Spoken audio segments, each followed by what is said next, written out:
The orbital station named Horizon Loop floated above a quiet blue world, its metal frame glimmering like a ring of light.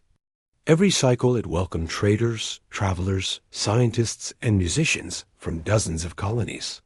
Most came for work or research, but many arrived for the Grand Harmony Festival, the largest music gathering in the sector. People believed music could link minds, soothe old wounds, and cross the borders between species more easily than any treaty. This belief grew stronger after the ancient discovery that certain sound waves could influence the neural fields of both humans and non-humans. It was a peaceful force that everyone respected. Among the crowds that year walked a small orphan named Lena and her sick mother Mara. They had come from a distant colony where storms ruined most settlements and where survival was difficult. Mara had grown weak after years of illness. Medical units could not fully diagnose her condition because her body reacted strangely to standard examinations. The doctors said only one thing with certainty: her neural field was collapsing. If it reached zero, she would lose all ability to breathe on her own. Lena knew time was short. They traveled to Horizon Loop with their last credits after hearing whispers about a new experimental treatment. It was based on a rare harmonic technique. This treatment required an emotional signature from a related person, delivered through a calibrated instrument in the presence of specialized sensors. It was not a simple song. It had to be a performance capable of stabilizing the patient's neural patterns. Few could attempt it because the precision needed was extraordinary. The scientists who ran the treatment believed that sometimes the bond between people could create the missing resonance. Lena had learned to play the old station piano in their worn-out shelter back home. The piano had been cracked and out of tune, but she practiced every night, trying to create something gentle that could ease her mother's pain. She never learned formal techniques. She played by instinct. Every emotion she carried poured into each note. Her mother often said that Lena's music felt like a memory of warmth that refused to disappear. When they reached the medical hall on Horizon Loop, they discovered a long line of patients waiting. The doctors apologized and explained that the treatment chamber had been reserved for the festival's opening night. A small group of judges from different colonies wanted to evaluate the new harmonic technology during the event. The hall was crowded with famous performers and curious spectators. Some carried sleek instruments that glowed with energy and emitted strange tones. Others wore shimmering suits that projected waves of color with each sound. The head judge, a stern man named Jael, noticed Lena and her mother near the back. He asked why they were there. When Lena explained their situation, the crowd became quiet. Jael said the treatment was typically reserved for licensed performers or researchers because uncalibrated attempts could worsen the patient's condition. Lena insisted that she had no other choice. She believed she could help her mother if given the chance. Some people in the crowd whispered that it was impossible. Others said an orphan with no formal training would fail the calibration.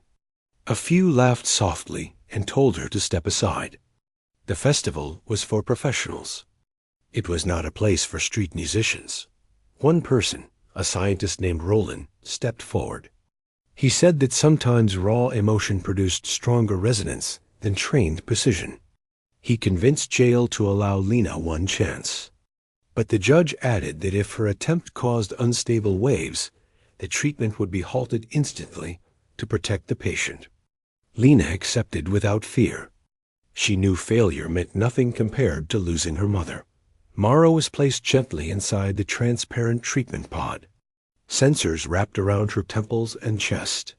Her breath came slow and shallow. Her skin looked pale from years of exhaustion. She tried to speak, but her voice trembled. Lena pressed her hand to the glass and promised that everything would be fine. Mara managed a faint smile. The piano sat on a raised platform near the chamber. It was not like any piano Lena had known. Its keys were embedded with crystal fibers that shimmered like tiny stars. As she approached the instrument, she felt a soft vibration run through her fingers. The piano responded to emotional input. If she hesitated, the keys would echo the hesitancy. If she poured her heart into a note, it would amplify the feeling. People gathered around the platform. Some expected entertainment. Others expected failure. A few felt sympathy, but did not believe a simple orphan could achieve resonance strong enough to heal anyone. The murmurs filled the hall. Lena kept her gaze fixed on the piano, because looking at the crowd might shatter her courage. Jael signaled the start. He reminded everyone that this was a calibration test, not a show. Lena nodded and took a seat. She placed her fingers on the keys. They felt warm. The sensors hummed. The lights dimmed. The hall fell silent. In that silence, Lena remembered the nights she had played for her mother back home. She remembered the sound of wind shaking their thin shelter. She remembered her mother's hand resting on her shoulder while she practiced a fragile tune that she had created by accident one evening. It was a tune made of longing and hope. It calmed the storms inside their hearts, even when real storms tore the roof above them. That was the tune she would use. She pressed the first note. It rang through the hall like a drop of water falling into a still lake. The crystal fibers glowed faintly. The sensors around Mara flickered. The judges leaned forward. Lena played the second note, then the third. Each one grew from her memories. She remembered laughing with her mother during better days. She remembered sharing food when there was almost none. She remembered her mother holding her tightly after every storm.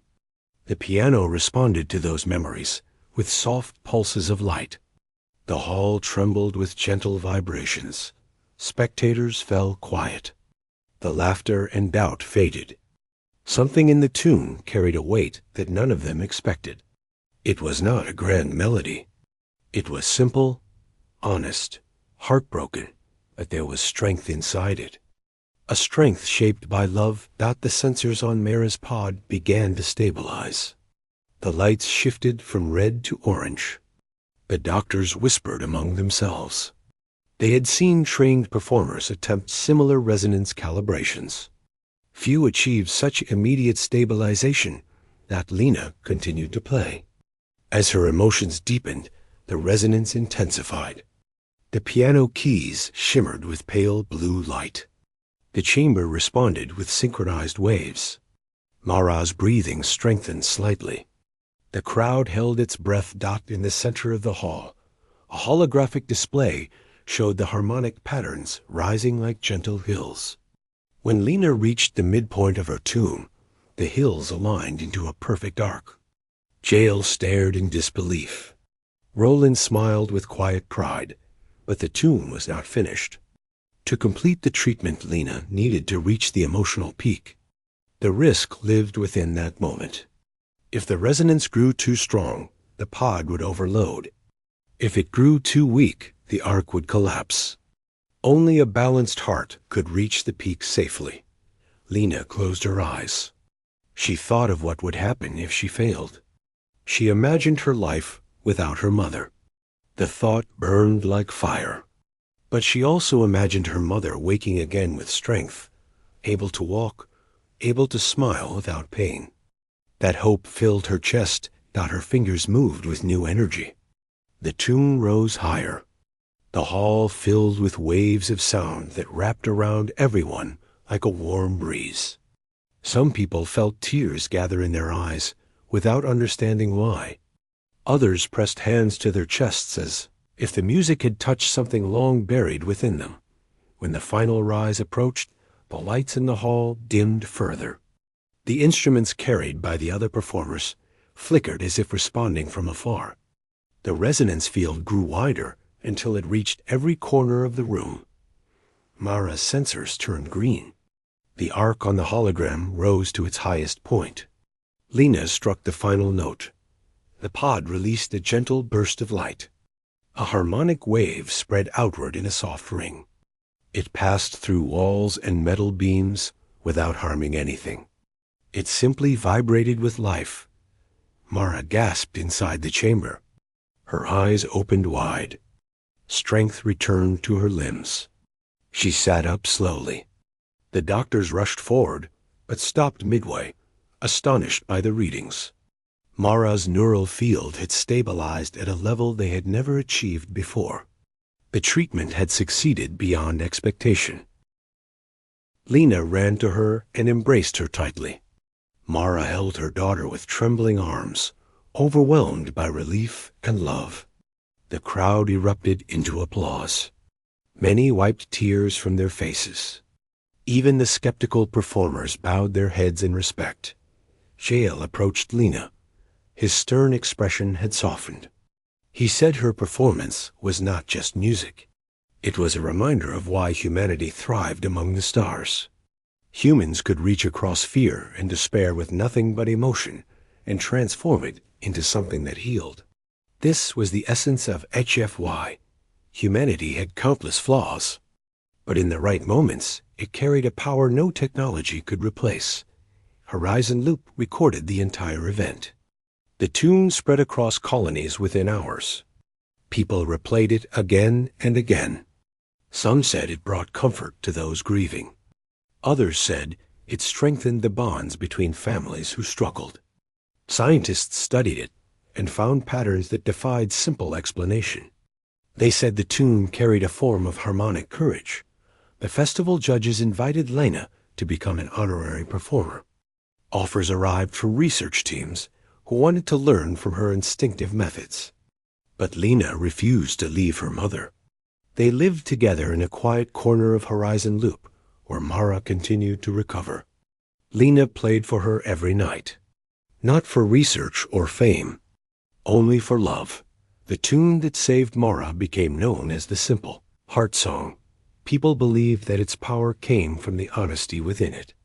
A song born from a storm-struck home, carried by an orphan who refused to give up Dot. As the years passed, Lena continued to play at the festival each cycle. Audiences filled the hall to hear her new works. Some performances explored new harmonic fields. Others told stories of distant colonies. But none matched the emotion of the first tune. Still, the simple heart song remained the symbol of hope across the sector.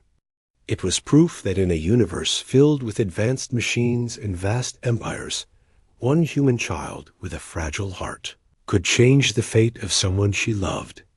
It reminded everyone that humanity's greatest strength was not its tools or ships, but its ability to feel deeply and act with courage. Lena and Mara stayed together and built a peaceful life. They often walked along the viewing deck, where stars drifted like glowing seeds. Mara would smile and tell Lena that her tune had not only healed her body, but also awakened something in the hearts of everyone who heard it. Lena would blush and say she only wanted to help her mother. Yet deep down, she understood something important. When she sat at the piano that day, she had not played to impress judges or to earn applause.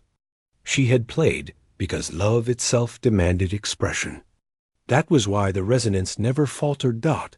As long as humans carried such feelings within them, they would continue to surprise the universe.